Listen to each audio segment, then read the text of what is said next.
नमस्कार दोस्तों, मैं आपका दोस्त एडवोकेट फ़हीम।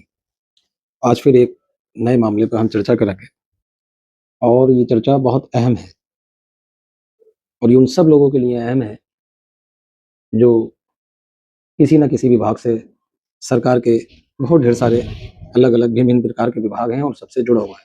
ऐसा कोई मानव नहीं है जो किसी न किसी विभाग से जुड़ा नहीं है और हमारे देश का करप्शन किसी से छुपा नहीं है। भ्रष्टाचार किस स्तर पे है, ये सबको मालूम है, मुझे समझाने की आवश्यकता नहीं है।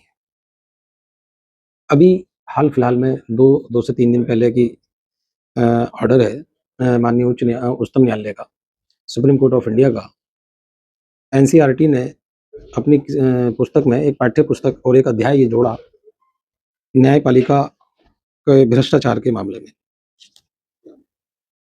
एनसीईआरटी का मुख्य उद्देश्य जुडिशियल विभाग, जो हिंदुस्तान का एकमात्र संस्थान है, उसको बदनाम करने की पूरी कोशिश की गई और ना कि सिर्फ बदनाम करना, बल्कि बच्चों के दिमाग में शुरू से ही ये चीज़ डाल देनी है कि हमारा जो जुडिशियल सिस्टम है, जिसमें हर गरीब, हर अमीर आदमी का ख्याल रहता है और ख़ास करके गरीब आदमी का।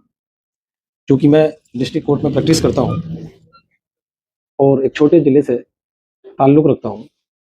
अक्सर मैंने ये देखा है कि जब 2 लोगों में झगड़ा हो जाता है, तो जो कमज़ोर आदमी उसमें होता है, जो गरीब व्यक्ति और जो कमज़ोर व्यक्ति है, जिसकी कोई पहुँच नहीं हो, तो वो सिर्फ़ एक धमकी देता है कि चल तुझे ठीक है अदालत में मैं देखूँगा। यानी कि उसका विश्वास अदालतों पर अटूट है। लेकिन अभी देखने को मिला कि एनसीईआरटी की जो पाठ्य पुस्तक है, उसने एक अध्याय उसमें जोड़ा और इस विभाग को भी भ्रष्टाचार में लिप्त करना चाहा। लेकिन सुप्रीम कोर्ट और ख़ास करके सीजेआई खुद इसमें इन्वॉल्व हुए और स्वतः इसका संज्ञान लिया। सीजेआई ने खुद इसका संज्ञान लिया है और संज्ञान लेते हुए बहुत कड़ा रुख अपनाया। मुख्य न्यायाधीश सूर्यकांत की अगुवाई में इस पीठ ने शिक्षा विभाग के सचिव डॉक्टर दिनेश प्रसाद को कारण बताओ नोटिस जारी किया और पूछा कि क्यों ना उनके खिलाफ कार्रवाई की जाए। अब चूंकि सरकार का मामला है, बिना शर्त माफी मांग ली, लेकिन सुप्रीम कोर्ट अड़िंग है और सुप्रीम कोर्ट ने माफी पर शंका जताई। सुप्रीम कोर्ट ने शंका जताई और सरकार की ओर से, मैं आपको थोड़ा सा बता रहा हूँ, जो सुप्रीम कोर्ट है, सरकार की ओर से प्रेस विज्ञप्ति के माध्यम से बिना शर्त माफी का हवाला दिया गया है। लेकिन कोर्ट ने कहा है कि वह ये जांचेगा कि माफी वास्तविक है, क्या माफी में सच्चाई है या सिर्फ नुकसान होने से बचने के लिए ये माफी मांगी गई है। उसके बाद इसकी जिम्मेदारी कौन तय करेगा कि ये सब कुछ क्यों हुआ, या जो कोर्ट और जो जुडिशियल सिस्टम को एक क्षति पहुंची है, उसकी जांच कौन करेगा। सुप्रीम कोर्ट ने जो मुख्य धारा और जो मुख्य इसमें पॉइंट है वो ये है कि छात्रों पे प्रभाव पड़ेगा हमारे जुडिशियल सिस्टम को लेकर के। अब वो कैसा प्रभाव है मैं आपको बताता हूँ। वकालत में अधिकतर एक कहावत है कि नौकरी नहीं मिली तो आप लॉ कर लीजिएगा, लेकिन ऐसा नहीं है। मेरा शुरू से ही ये एम था और मेरा शौक है वकालत, और मैं सिर्फ शौक में वकालत की, क्योंकि मुझे इससे अच्छा प्रोफेशन नहीं लगता। तो मैंने कहीं नौकरी नहीं ट्राई की और ना मेरी एज निकली कि मैं एज निकलने के बाद में वकालत में आया।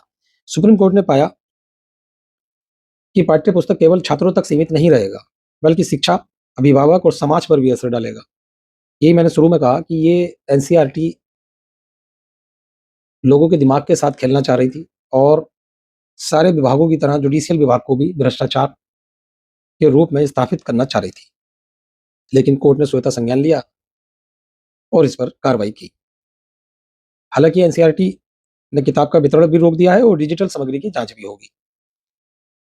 सुप्रीम कोर्ट ने पाया कि विवादित अध्याय में न्यायपालिका के ऐतिहासिक योगदान, मूल संरचना सिद्धांत की रक्षा, कानूनी सहायता तंत्र और न्याय तक पहुंच आसान बनाने जैसे पहलुओं का उल्लेख नहीं किया।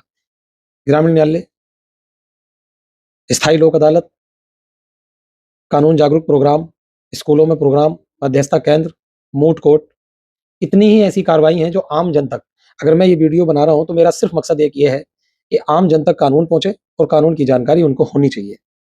लेकिन इसमें मैं भी जुडिशरी से जुड़ा हूं, लेकिन इसमें की कोई भी बात एनसीईआरटी ने उस अध्याय में उल्लेख नहीं किया। नकारात्मक जितने पहलू थे उनका उल्लेख किया और वही तस्वीर छात्रों के सामने लाना चाहिए। कोर्ट ने ये माना कि इस तरह की प्रस्तुति से ये संदेश जाता है कि शिकायतों पर कार्रवाई नहीं होती है। मतलब बच्चों के दिमाग में ये चीज़ पहले से फ्रेम करनी है कि हम अगर कोई शिकायत करेंगे तो उस पर कोई कार्रवाई नहीं होगी। कोर्ट की कार्रवाई के बाद एनसीईआरटी ने वितरण रोक दिया और डिजिटल सामग्री की जाँच को दायरे में लिया है। लेकिन सुप्रीम कोर्ट ने ये कहा है कि ज़िम्मेदारी कौन तय करेगा? सुप्रीम कोर्ट ने साफ किया है कि केवल अध्याय लिखने वाले व्यक्तियों पर कार्रवाई कर देने से मामला खत्म नहीं होता है। ये पता लगाया जाए कि सामग्री की तैयारी और प्रकाशन के लिए ज़िम्मेदार उच्च स्तर पर कौन-कौन शामिल था। यानी कि सुप्रीम कोर्ट इसकी तह तक जाना चाहता है कि अध्याय क्यों लिखा गया? अध्याय लिखने वाले अधिकारी कौन थे? उनको इस बात की इजाज़त किसने दी? किसने ये आदेश दिया कि इस तरह का लिखा जाए? उन सब की जाँच की जाएगी और उसके बाद कार्रवाई तय की जाएगी। मामले की अगली सुनवाई कोर्ट तय करेगा, लेकिन उससे पहले जितने भी इसमें संबंधित संलिप्त अधिकारी हैं, उनको सबको अवमानना और अन्य कानूनी कार्रवाइयों के लिए तैयार रहना पड़ेगा। अगर इस मामले में सुप्रीम कोर्ट श्वेता संज्ञान नहीं लेता, तो जो हमारा जुडिशियल सिस्टम, जो गरीब व्यक्ति की एक साँख, एक उम्मीद रह जाती है, भगवान और भगवान के बाद डाइस पे बैठा जो व्यक्ति है, न्यायमूर्ति, गरीब आदमी के लिए भगवान होता है और एनसीईआरटी उसको खत्म करना चाहती थी, गरीब आदमी के भगवान को भी भ्रष्टाचार में संलिप्त करके उसका भरोसा खत्म करना चाहती थी। मैं सुप्रीम कोर्ट के इस फैसले और श्वेता संज्ञान का स्वागत करता हूँ कि उन्होंने एकमात्र जो स्तंभ है, तो एक स्तंभ जो जुडिशियल सिस्टम है, उसको बचाया और उसके खिलाफ इस तरह का षड्यंत्र रचने से बचाया। धन्यवाद।